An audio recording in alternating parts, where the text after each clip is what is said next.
part one. Well, it's why I was interested in getting involved, because each of those directors had approached it in such a different way.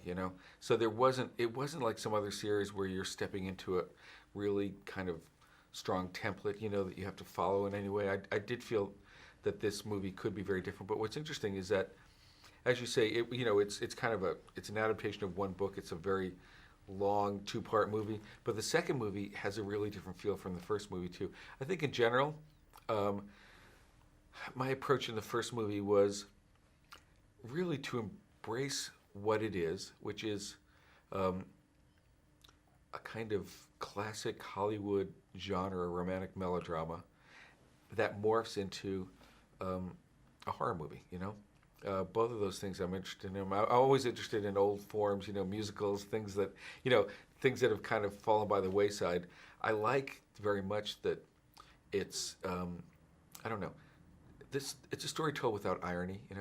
It really is kind of straightforward and trying to, I think if you're inside this, I think you'll find it's a very emotional experience when you watch the film. Yeah. I mean, I was worried, but also it's sort of like that's the fun of it, because it's so uh, rare that that on the other side of this incredible amount of hard work is an audience that cares that much. I was able to start a dialogue with them through websites, early on, and just it was invaluable to be able to check in and see what their concerns were.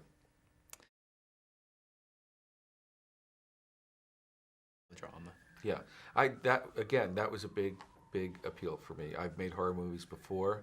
I've been wanting to. I hadn't done it in a while, and I had been wanting to do it. And when I read this, I thought, well, that really, by the time you get to the childbirth, and then the kind of section where you're trying to keep Bella alive, that is pretty intense. It had reminiscences of Bride of Frankenstein, which is probably my favorite, horror movie, and Rosemary's Baby, another favorite movie of mine.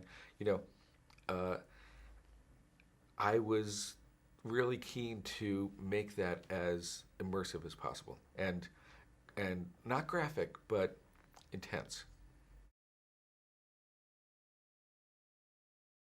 Yes, the I had a list for myself of like the things. Obviously, you knew people were expecting the wedding to be to be emotional in a certain way, and the honeymoon thing. But the the three scenes I like were the big hurdles for me were talking wolves, Jacob imprinting on Renesmee, and the childbirth scene. So they did always loom for me, and I think I spent my most time thinking, considering how to approach those.